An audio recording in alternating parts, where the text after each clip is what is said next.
سامعین، اب ہم ذکر کر رہے ہیں حضور اکرم صلی اللہ علیہ وسلم کے اخلاق و اوصاف۔ نبی کریم صلی اللہ علیہ وسلم ایسے جمال خلق اور کمال خلق سے متصف تھے جو حیطۂ بیان سے باہر ہے۔ اس جمال و کمال کا اثر یہ تھا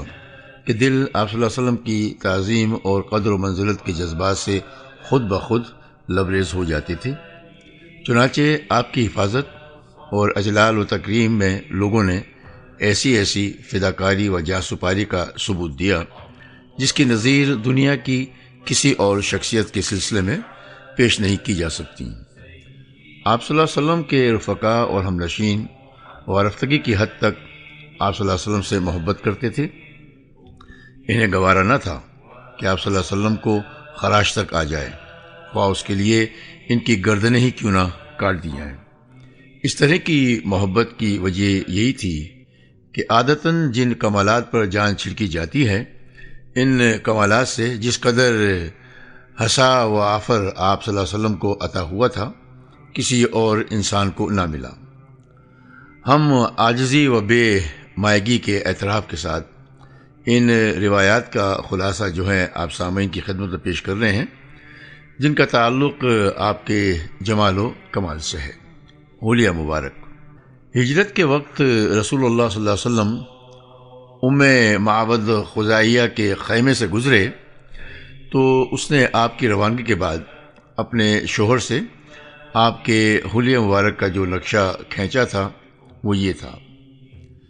چمکتا رنگ، تابناک چہرہ، خوبصورت ساخت، نہ توندے پن کا عیب نہ گنجے پن کی خامی، جمال جہاں تاب کے ساتھ ڈھلا ہوا پیکر، سرمگئی آنکھیں، لمبی پلکیں، بھاری آواز، لمبی گردن، سفید و سیاہ آنکھیں، سیاہ و سرمگئی پلکیں،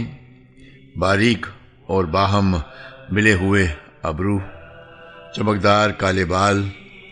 خاموش ہوں تو باوقار، گفتگو کریں تو پرکشش،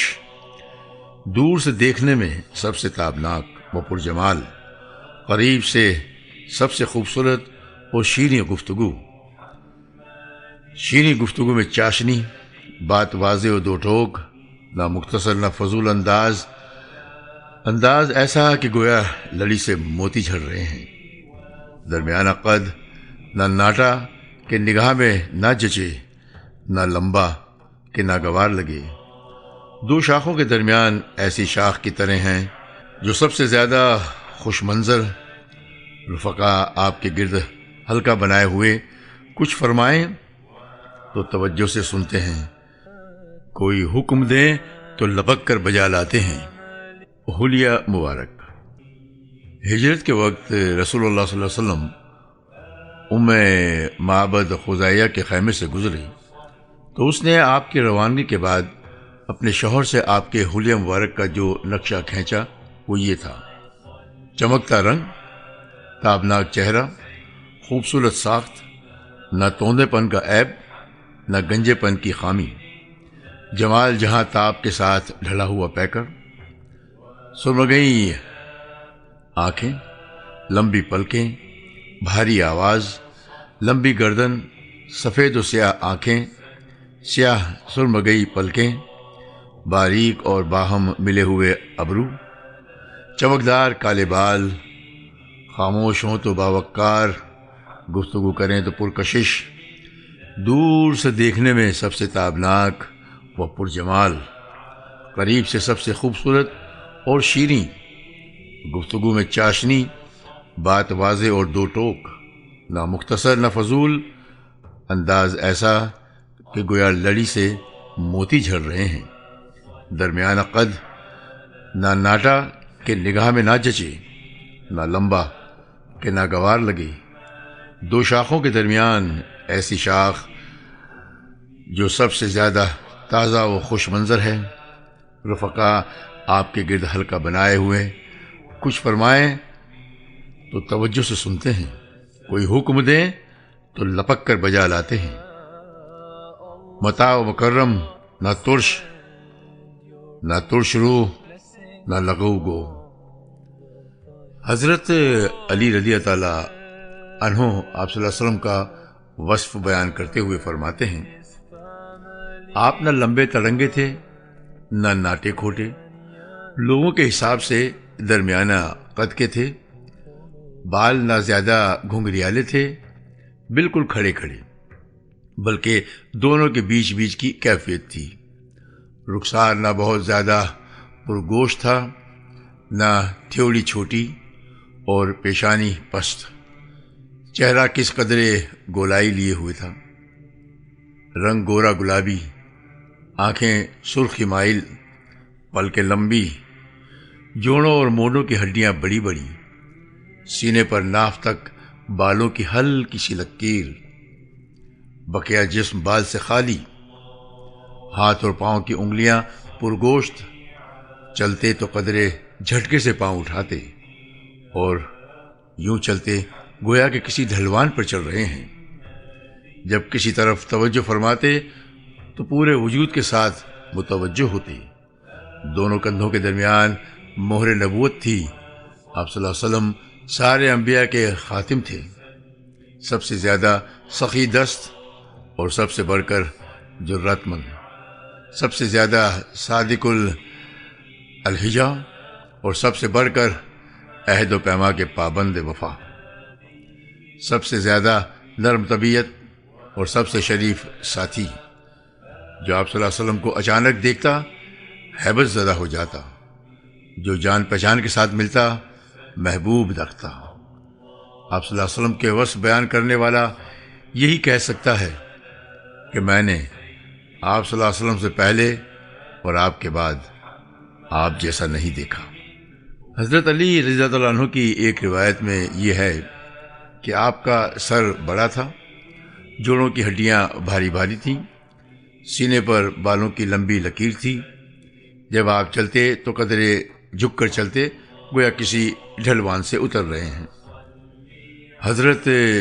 جابر بن سمرہ کا بیان ہے کہ آپ کا دہانہ کشادہ تھا، آنکھیں بالکل سرخی سے لیے ہوئے اور ایڑیاں باریک۔ حضرت ابو طفیل رضی اللہ تعالیٰ عنہ کہتے ہیں کہ آپ گورے رنگ، پر ملاحت چہرے اور میانہ قد و قامت کے تھے۔ حضرت انس بن مالک کا ارشاد ہے کہ آپ صلی اللہ علیہ وسلم کی ہتھیلیاں کشادہ تھیں اور رنگ چمکدار، نہ خالص سفید نہ گندم گو۔ وفات کے وقت تک سر اور چہرے کے 20 بال بھی سفید نہ ہوئے تھے، صرف کن پٹی کے بالوں میں کچھ سفیدی تھی اور چند بال سر کے سفید تھے۔ حضرت ابو جحیفہ کہتے ہیں کہ میں نے آپ کے ہونٹ کے نیچے داڑھی بچہ میں سفیدی دیکھی۔ حضرت عبداللہ بن بصر کا بیان ہے کہ آپ کا انفتہ یعنی داڑھی بچہ جس میں چند سفید بال تھے۔ حضرت برہ کا بیان ہے کہ آپ کا پیکر درمیانی تھا، دونوں کندھوں کے درمیان دوری تھی، بال دونوں کانوں کی لو تک پہنچتے تھے۔ میں نے آپ کو سرخ جوڑا زیب تن کیے ہوئے دیکھا،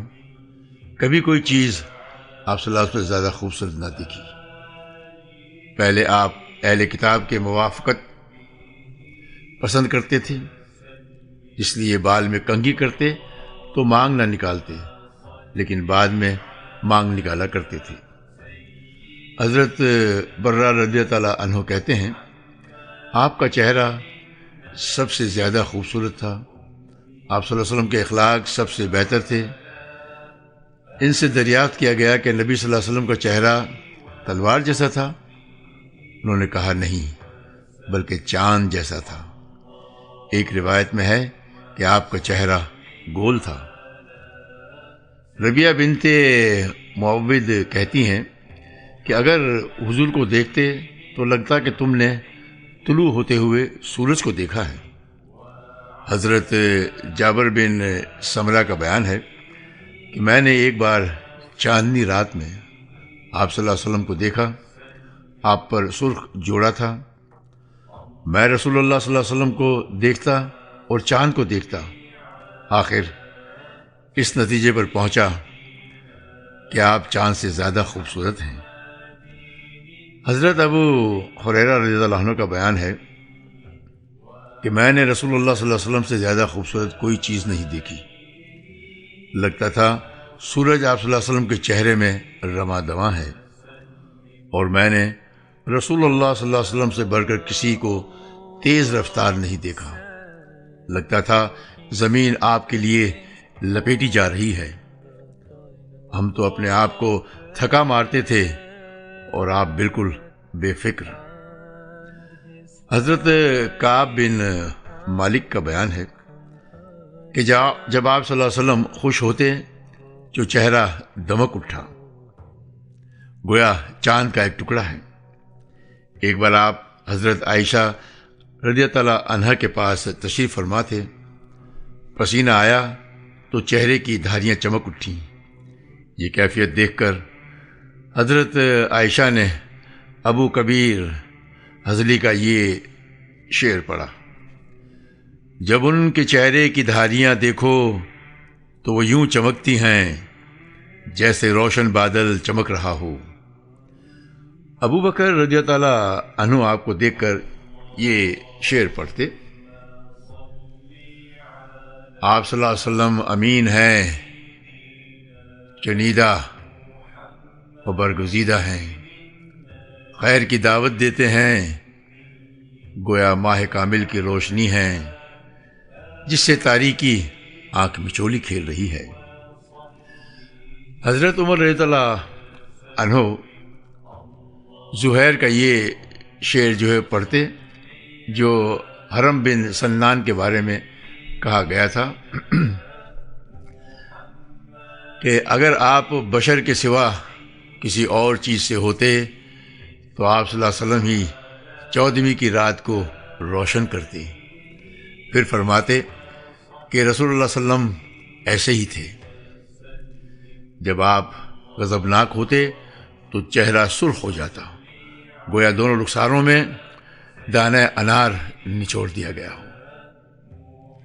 حضرت جابر بن سمرہ کا بیان ہے کہ آپ صلی اللہ علیہ وسلم کی پنڈلیاں قدرے پتلی تھیں اور آپ ہنستے تو صرف تبسم فرماتے، آنکھیں سرمگئی تھیں، تم دیکھتے تو کہتے کہ آپ نے آنکھوں میں سرما لگا رکھا ہے، حالانکہ سرما نہ لگا ہوتا۔ حضرت ابن عباس رضی تعالیٰ عنہ کا ارشاد ہے کہ آپ کے آگے کے دونوں دانت الگ الگ تھے، جب آپ گفتگو فرماتے تو ان دانتوں کے درمیان سے لوٹ جیسا نکلتا دکھائی دیتا، گردن گویا چاندی کی صفائی لیے ہوئے گڑیا کی گردن تھی، پلکیں طویل، داڑھی گھنی، پیشانی کشادہ، ابرو و پیوستہ ایک دوسرے سے الگ الگ، ناک اونچی، رخسار ہلکے، لباس ناف تک چھڑی کی طرح دوڑا ہوا بال، اور اس کے سوا شکم اور سینے پر کہیں بال نہیں، البتہ بازو اور مونڈوں پر بال تھے۔ شکم اور سینہ برابر، سینہ مستحا اور کشادہ، کلائیاں بڑی بڑی، ہتھیلیاں کشادہ، قد کھڑا، تلوے خالی، اعضاء بڑے بڑے، جب چلتے تو جھٹکے کے ساتھ چلتے، قدرے جھکاؤ کے ساتھ آگے بڑھتے اور سہل رفتار سے چلتے۔ حضرت انس فرماتے ہیں کہ میں نے کوئی حریر و دیبا نہیں چھوا جو رسول اللہ صلی اللہ علیہ وسلم کی ہتھیلی سے زیادہ نرم ہو، اور نہ کبھی کوئی عنبر یا مشک یا کوئی ایسی خوشبو سونگی جو رسول اللہ صلی اللہ علیہ وسلم کی خوشبو سے بہتر ہو۔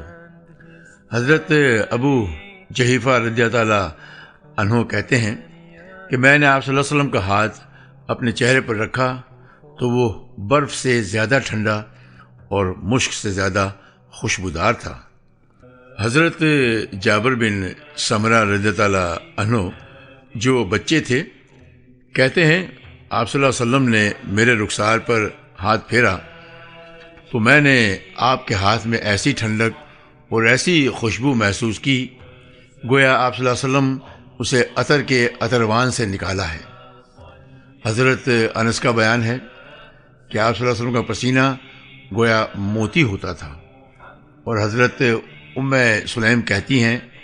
کہ یہ پسینہ ہی سب سے عمدہ خوشبو ہوا کرتی تھی۔